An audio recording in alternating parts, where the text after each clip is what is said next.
What's up gamers, DreamcastGuy here, reviewing today the Sega Genesis Classics.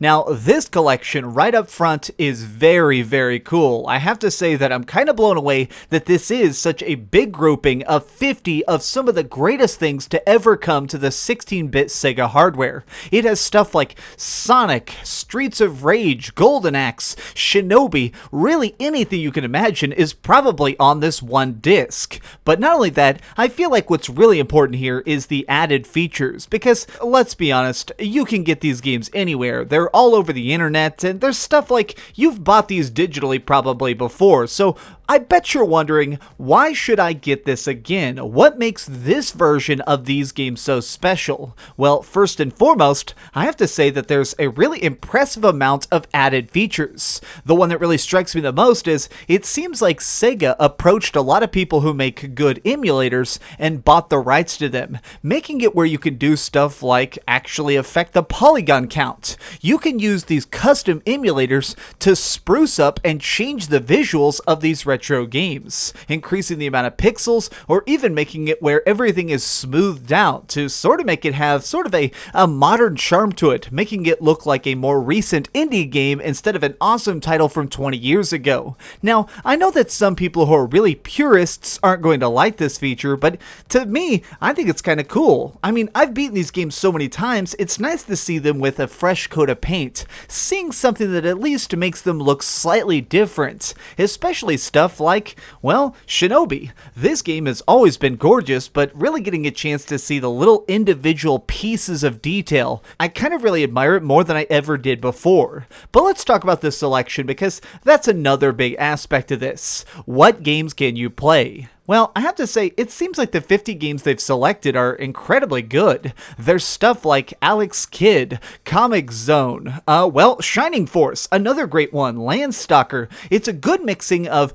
RPGs, action games, and the platformers you already know. I was kind of impressed that they threw in some stuff that even I hadn't really messed with, like Gain Ground. These are games that Sega fans always talk about, but I hadn't really picked them up. So here they are, all in one nice collection that's very modernized. Something else they've added in here that I think is a brilliant touch is every game now that is co-op has an online functionality to it. You can do this at any time. You can just select, I want to play with somebody over the internet, and it'll find you a partner. Now this is really cool because I'm somebody who really likes these games, but let's face it, it's not always easy to get somebody to come over for some couch co-op. So what do? Normally you're just stuck playing it by yourself. Now at any time, anywhere, you can have somebody join you as you adventure through these old school experiences. It shows that they're trying to do something to really spruce these up and change them to make it where these really are new versions of the old games instead of just really boring retreads. Sega clearly put some real time and effort in making sure these are quality and not just some rushed BS.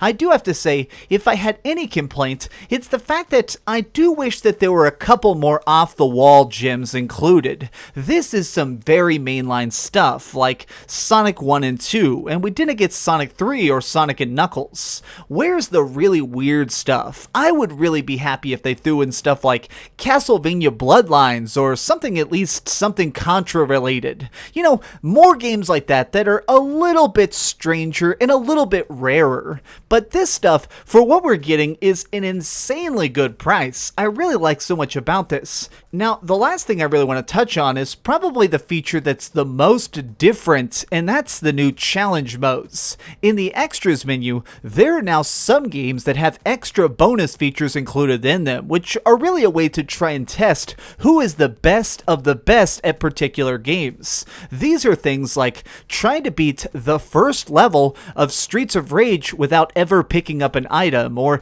doing stuff like, here's one that really challenged me but was really fun. I had to beat the opening level of the first Sonic in under 2 minutes with the entire game flipped. Even the opening credits are backwards. This was cool because even if I'd already memorized where a lot of the enemies were and when I needed to jump, I had to think a lot harder about these levels than I had in years. I love that they've put in so many extra touches to try and rework how we think about these retro awesome games. What's really most impressive about this overall is I can tell that it was made for new fans. I mean, people who love stuff that's retro like me and you, we're already going to enjoy every second of this. But it feels like they made this for newcomers, people who are probably too young to have ever even seen a Sega Genesis. They're going to pick this up and love it. It's so cool to get a chance to go through these games with, well, new visuals, new little features, and new stuff to make it feel modern, despite the fact that these games at this point are practically ancient.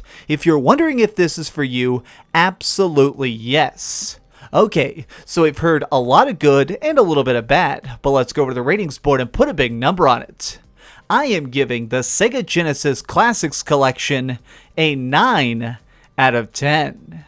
I want to say real quick, I'm recording this right after I heard the news about Total Biscuit. He was a big hero of mine, so I just want to dedicate this video to him. He was probably the greatest games reviewer who's ever lived, and he's going to be sorely missed.